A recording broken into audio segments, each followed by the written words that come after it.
Hello friends, అందరూ ఎలా ఉన్నారండి? వెల్కమ్ టు చాణక్యాస్ నీతి. వయసులో ఉన్నప్పుడు కష్టపడడానికి సిగ్గుపడితే వయసు దాటాక అందరి ముందు బతకడానికి సిగ్గుపడాల్సి ఉంటుంది. నువ్వు ఒక్కసారి అబద్ధం చెప్పావు అని తెలిసాక నువ్వు ఎన్ని నిజాలు చెప్పినా, అలాగే నువ్వు ఒక్కసారి నటిస్తున్నావు అని తెలిసాక ఎంత నిజాయితీగా ఉన్నా ఏమీ ఉపయోగం లేదు. నీకు ఇష్టమైన వారు ఎప్పుడైనా పొరపాటున తప్పు చేసినప్పుడు ప్రేమతో వారిని క్షమించు. ఎందుకంటే చిన్న తప్పును కూడా నువ్వు క్షమించలేకపోతే ఎంత బలమైన బంధమైనా బలహీనపడక తప్పదు. ప్రేమ ఉన్న చోట అనుమానం ఉండదు అంటారు, కానీ నిజమైన ప్రేమలో ఖచ్చితంగా అనుమానం ఉంటుంది. అయితే అది నమ్మకం లేక కాదు, వారి ప్రేమ మనకు మాత్రమే దక్కాలి అనే స్వార్థం మాత్రమే. అది అర్థం కాక చాలామంది విడిపోతున్నారు. ఎవరైనా నీ దగ్గర ఏముంది అని హేళన చేస్తే మాత్రం గెలిచే వరకు ప్రయత్నించే ఓపిక ఉంది అని చెప్పు. సాధించే వరకు వదిలిపెట్టే ప్రసక్తే లేదు అని చెప్పు. చేయి జారిపోయిన దాని గురించి బాధపడను అని చెప్పు. చేసే పని వాయిదా వెయ్యను అని చెప్పు. అవకాశాన్ని సృష్టించుకుంటాను అని చెప్పు. నీలా వెనక్కి అలాగే వాళ్ళ మాటలు అస్సలు పట్టించుకోను అని చెప్పు. ఎప్పుడూ పక్కవాడి పనిలో వేలు పెట్టను అని కూడా చెప్పు. అలాగే ఎవడి పని వాడు చూసుకుంటే మంచిదని చెప్పు. నిజమే కదండి. అలాగే ఒక్క విషయం, నువ్వు తప్పుదారిలో వెళ్తున్నావని ఎంతమంది అనుకున్నా నువ్వు చేరుకున్న గమ్యమే చెబుతుంది నువ్వు ఎంత గొప్ప మార్గంలో నడిచావు అని. నిన్ను తక్కువగా అంచనా వేసిన ప్రతి ఒక్కరికి సమాధానం చెప్పడానికి కాలం నీకు ఒక అవకాశం తప్పకుండా ఇస్తుంది.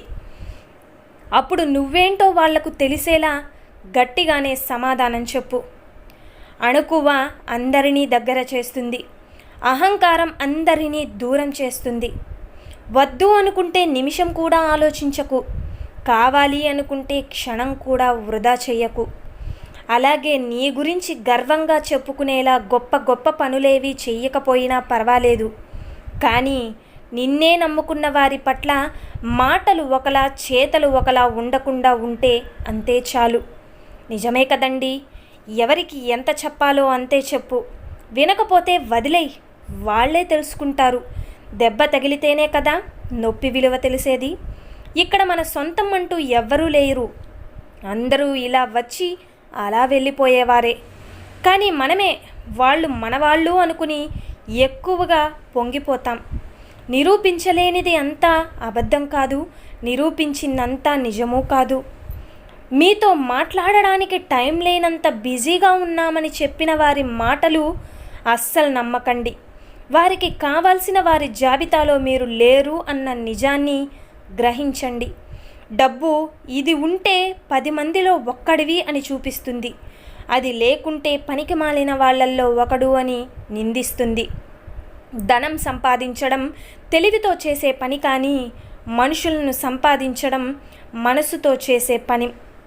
డబ్బు ఉంటే ఇష్టపడే వాళ్ళు ఎందరో ఉంటారు, కానీ నువ్వు కష్టాల్లో ఉన్నా కూడా నిన్ను ఇష్టపడే వాళ్ళు కొందరే ఉంటారు. అలాంటి వారు మీ జీవితంలో ఉంటే వారిని అస్సలు వదలకండి. నిజమే కదండి.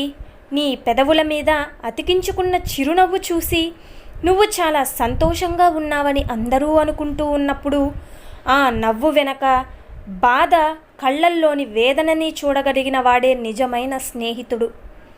సమస్య బలపడుతున్నప్పుడు మనం పరిష్కరించకపోతే అది పెద్దదై మనల్నే బలహీనపరుస్తుంది. గుర్తుపెట్టుకోండి, అందంగా మాట్లాడడం ఒక కళ, అనవసరంగా మాట్లాడకుండా ఉండడం ఇంకా ఒక గొప్ప కళ. జీవితంలో ఎంత పరిగెత్తినా కూడా చితిమంటల్లో ఆహుతైపోవాలి. ఎంతమందిని ఓడించినా చావు ముందు తల వంచాల్సిందే. ఎన్నో మనవి అనుకున్నా చివరికి ఏమీ తీసుకెళ్లకుండా బూడిద అయిపోవాల్సిందే.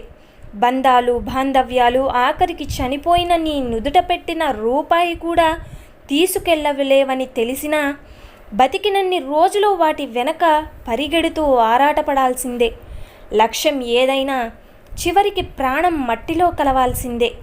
పేరుకి అందరూ బంధువులే, కానీ సమయం వచ్చినప్పుడు తెలుస్తుంది ఎవరు బంధువులో, ఎవరు రాబంధులో, ఎవరు ఆత్మ బంధువులో. తలరాత బ్రహ్మది, తనువు తల్లిది, తపన తండ్రిది. కానీ మంచో చెడో బ్రతుకు నీది. కష్టం వచ్చిందని పైకి పోతావో లేదా కష్టపడి ముందుకు పోతావో నీ ఇష్టం. మనల్ని ఇష్టపడే వాళ్ళు మనల్ని తిడుతున్నారు అంటే అది మన మీద కోపం కాదు, మనమంటే బాధ్యత. మనం ఎక్కడ తప్పుడు నిర్ణయాలు తీసుకొని తప్పుదారిలో వెళ్తామా అని అర్థం చేసుకోవటానికి ప్రయత్నించండి. తప్పు చేసిన వారికి నువ్వు అవకాశం ఇవ్వు, వాడు సరిదిద్దుకుంటాడు. కానీ మోసం చేసిన వారికి మాత్రం ఎప్పుడూ నీ జీవితంలో చోటు ఇవ్వకు. గుర్తుపెట్టుకో, అరిస్తే గెలిచినట్టు కాదు, మౌనంగా ఉంటే ఓడినట్టు కాదు. సమయానికి తగ్గట్టుగా ఉండడమే మనిషి గొప్ప లక్షణం. సముద్రంలో అలలు, మధ్యతరగతి వాడి కలలు రెండూ ఒకటే. తీరం చేరినట్టే చేరి వెనక్కి వెళ్ళిపోతూ ఉంటాయి. దొరికిన దానితో సంతృప్తి పడేవాడు ఎప్పటికీ చెడిపోడు. ఎంత దొరికినా అసంతృప్తి పడేవాడు ఎప్పటికీ కూడా బాగుపడడు. అయితే మనం ఉన్న చోటనే ఉండి మన జీవితం మారిపోవాలి అంటే ఎలా? జీవితం మారాలంటే ముందు మనం మారాలి కదా. నిరాశ నుండి ఆశ వైపుకు, నిరుత్సాహం నుండి ఉత్సాహం వైపుకు అడుగులు పడాలి. మన ఆలోచన మారితే తప్ప ఎవరో మారితే మన జీవితం మారదు. నిట్టూర్పుల జ్వాల నిన్ను దహించకముందే నీ మెదడుకు ఉన్న దుమ్ము దులుపు. నిత్య నూతనవడానికి సిద్ధం చెయ్యి. ఒకే రోజులో నువ్వు గొప్ప స్థాయికి ఎదగలేవు. పెద్దగా ఆలోచించు, చిన్నగా మొదలుపెట్టు. ఒక అమ్మాయి ఒక అబ్బాయితో ప్రేమగా మాట్లాడినంత మాత్రాన అది ప్రేమ అయిపోదు. స్నేహం వేరు, ప్రేమ వేరు. ప్రేమ అంటే ఒకరి హృదయంలో ఒకరు జీవించడం. స్నేహం అంటే నువ్వు ఎక్కడున్నా బాగుండాలి అని కోరుకోవడం. ఎంతటి ఆపదలో ఉన్నా తోడు ఉండేది స్నేహం. మాట అన్నవాడు మరిచిపోతాడు ఏమో, కానీ విన్నవాడు మాత్రం ఎప్పటికీ మర్చిపోలేడు. అందుకే ఎవరినైనా ఒక మాట అనే ముందు చాలా బాగా ఆలోచించి మాట్లాడు. మనం ఏమిటి అన్నది ఒకరికి తెలియాలి అంటే సాయం చేసి చూడండి. ఒకరేమిటి అన్నది మనకు తెలియాలంటే సాయం అడిగి చూడండి. కొన్ని బంధాలు ఎంత అందంగా ఉంటాయి అంటే మనల్ని మోసం చేసి బాధించే వరకు కూడా వారి అసలు రూపాన్ని వెలుతురులో కూడా గుర్తించలేం. నిజమే కదండి. విలువైనది ఎప్పుడైనా ఆ విలువ తెలియని వాళ్ళకే దొరుకుతుంది. అది వస్తువైనా, విలువైన బంధమైనా, ప్రేమైనా కూడా. కొన్నిసార్లు ఏడ్చిన రోజులు గుర్తొస్తే బాగా నవ్వొస్తుంది. కొన్నిసార్లు నవ్విన రోజులు గుర్తుకు తెచ్చుకుని ఏడుస్తాం. ఇదే కదా జీవితం. పిల్లి పాలు తాగుతూ నన్నెవరు చూడటం లేదు అనుకుంటుందట. అలాగే మనిషి పాపాలు చేస్తూ నన్నెవరు చూడడం లేదు అనుకుంటాడు. ఎవరు చూసినా చూడకపోయినా ఆ దేవుడు అన్నీ చూస్తూనే ఉన్నాడు. గుర్తుపెట్టుకో, నువ్వు గెలిచే వరకు నీ కథ ఎవరికీ అవసరం లేదు. ఎవరు వినిపించుకోరు కూడా. నీ కథ ఎవరికైనా చెప్పాలన్నా, వినాలన్నా ముందు నువ్వు గెలిచి చూపించు. విలువ లేని చోట మాట్లాడకూడదు, ప్రేమ లేని చోట ఆశపడకూడదు. గుర్తుపెట్టుకో, దూరం పెడుతున్న వారికి దగ్గర అవ్వకూడదు. నిర్లక్ష్యం చేసేవారి కోసం ఎదురు చూడకూడదు. మనల్ని భారం అనుకునే వాళ్లతో భావాలను పంచుకోకూడదు. అలాగే మనకి కానీ దానిపైన ఆశ పెంచుకోకూడదు. ఆశ జాతకాన్ని నమ్మేలా చేస్తుంది. కోరిక దేవుడిని నమ్మేలా చేస్తుంది. బాధ మనిషిని నమ్మేలా చేస్తుంది. కానీ ధైర్యం ఒకటే నిన్ను నువ్వు నమ్మేలా చేస్తుంది. నిజమే కదండి. దేవుడిని నమ్ము, దగ్గరకు తీసుకుంటాడు. మనిషిని నమ్మకు, వాడుకుని వదిలేస్తాడు. గుర్తుపెట్టుకో. బంధాలు, స్నేహాలు ముగిసిపోవడానికి కారణం అహం. ముందు నేనే ఎందుకు మాట్లాడాలి అనే అహంభావం. ఎక్కడ విన్న మాటలు అక్కడే మర్చిపోవాలి. ఇక్కడివి అక్కడ, అక్కడివి ఇక్కడ చెప్పటం వల్ల జీవితాలు సర్వనాశనమైపోతాయి. గుర్తుపెట్టుకో. అమ్మ మనకు జన్మనిస్తుంది, భార్య ఆ జన్మకు అర్థాన్ని ఇస్తుంది. అమ్మ లేకుంటే మనకు జన్మ లేదు, భార్య లేకుంటే ఆ జన్మకు అర్థమే లేదు. నిజమే కదండి. అందుకే అమ్మ భారం కాకూడదు, భార్యను బానిసగా చూడకూడదు. అందరి మేలు కోరేవాడికి ఖచ్చితంగా అంతా మంచే జరుగుతుంది, కానీ ఆలస్యం అవుతుంది. పక్కవాడు బాగుపడితే చూసి ఓర్చుకోలేని వాడికి ఖచ్చితంగా శిక్ష పడుతుంది. కానీ అది కూడా ఆలస్యం అవుతుంది.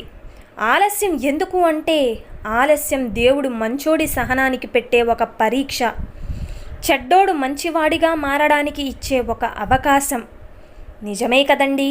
శ్రీరాముడిని రాజుగా ప్రకటించి ఒక్క రాత్రి గడిచిందో లేదో తెల్లవారేసరికి వనవాసానికి వెళ్ళాల్సి వచ్చింది. కాలం ఎప్పుడు రంగులు మారుస్తుందో తెలియదు. కాబట్టి ఈనాడు మనకున్న హోదా చూసుకుని మిడిసిపడొద్దు. పూజలు చేసేటప్పుడు దేవుడు వింటాడు అని నమ్మే మనం ఇతరులకు హాని చేసేటప్పుడు మాత్రం ఆ దేవుడు చూస్తాడని ఎందుకు తెలుసుకోలేకపోతున్నాం? కత్తికి పదును, డబ్బుకు పొదుపు, మాటకు అదుపు, మనసుకు మరుపు చాలా అవసరం. సమయం వచ్చినప్పుడు మనసులో మాటలు చెప్పకపోతే అది చెప్పాలనుకున్నప్పుడు సమయం ఉండదు. కొన్నిసార్లు మనమే ఉండము. నువ్వు ఒక్కటి గుర్తుపెట్టుకో, బయటికి వెళ్ళేటప్పుడు ప్రేమతో వెళ్ళిరా అని ఎదురుచ్చే చెప్పే కళ్ళు, తిరిగి వచ్చినప్పుడు అమ్మయ్యా వచ్చావా అని పలకరించే వాళ్ళు లేనప్పుడు ఎక్కడికి వెళ్ళినా ఏం చేసినా అంతా వ్యర్థమే కదండి. కనిపించే మనిషిని మోసం చేస్తూ కనిపించని దేవుణ్ణి మొక్కినంత మాత్రాన మనం మంచివాళ్ళమైపోము కదా. ఎదుటివారు మనకు విలువ ఇచ్చినప్పుడు దాన్ని కాపాడుకోవాలి. ఎదుటి వాళ్ళ దగ్గర వీలైనంత మంచిగా ఉండు, కోరితే సహాయం చేయి, అంతేగాని మంచిగా నటించకు. మంచి మనసుతో మంచి చేసేవారు ఏ గుడికి గోపురానికి తిరగకపోయినా కూడా వారికి దేవుడి కృప ఉంటుంది. అంతా మంచే జరుగుతుంది. కన్న తల్లికి చివరి దశలో అన్నం పెట్టడానికి ఆలోచించే వాడికి తన చివరి దశలో వీధి కుక్కతో పోరాడి దానికి దొరికిన ఆహారాన్ని తినే పరిస్థితి వచ్చింది. అమ్మ అనే పదం ఎలా వచ్చిందో తెలియదు, కానీ ప్రేమ అనే పదం మాత్రం అమ్మ నుంచే వచ్చిందని మర్చిపోకండి. మన మాటలు నచ్చనప్పుడు మౌనం మంచిది, మనం నచ్చినప్పుడు దూరం మంచిది, మనతో బంధం నచ్చినప్పుడు ఆ బంధానికి ముగింపు చాలా మంచిది కదండి. అర్థమైంది కదా? సో చూశారు కదండి ఇవాల్టి వీడియో. ఈ వీడియో మీకు నచ్చిందనే అనుకుంటున్నాను. నచ్చితే చిన్న లైక్ చేయండి. అలాగే మన ఛానల్ ఎవరైనా స్టార్టింగ్ చూస్తుంటే సబ్స్క్రైబ్ చేసుకోండి. ఇలాంటి చాణక్యనీతి మరిన్ని మోటివేషనల్ వీడియోస్ మీకు నోటిఫికేషన్ రూపంలో రావాలి అంటే పక్కనున్న బెల్ సింబల్ని క్లిక్ చేయడం మర్చిపోద్దండి. ఇప్పటికీ కూడా ఆచార్య చాణక్యులు వారు చెప్పే నీతి శాస్త్రాలను అలాగే మంచి మాటలను ఉపయోగించే వాళ్ళు, అలాగే పాటించే వాళ్ళు, వినేవాళ్ళు కూడా చాలామంది ఇప్పట్లో అయితే ఉన్నారు. So thank you for watching friends. రేపటి వీడియోలో అయితే చాణక్యులు గారు మన జీవితాలకు సంబంధించి అలాగే ఒక్కొక్కరి గురించి, ఏ బంధం గురించి, అలాగే సక్సెస్ గురించి ఏం చెప్పబోతున్నారు, అలాగే ఆయన ఏ మంచి సూక్తులను మనకు అందించబోతున్నారు, ఏ మంచి మాటలను చెప్పబోతున్నారు అన్నది రేపటి వీడియోలో అయితే మనం తెలుసుకుందాం.